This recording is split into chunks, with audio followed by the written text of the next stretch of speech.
Hello, thank you for calling at Fleming Restaurant. My name is Sir Alan Agusat. How may I help you today? I would like to make a reservation.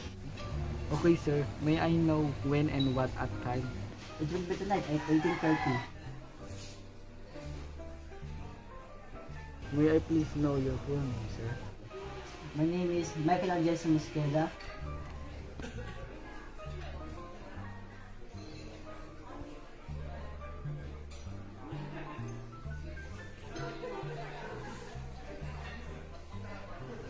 Alright, thank you. A table for how many people, sir? A table for two, please. Alright, Sir Michael. I will check if there is any available table today.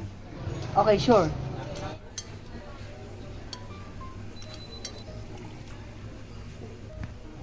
Hello, Sir Michael.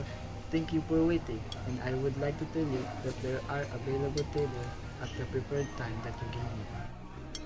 May I ask what is your preferred location? The smoking area or non-smoking area? Non-smoking area, please.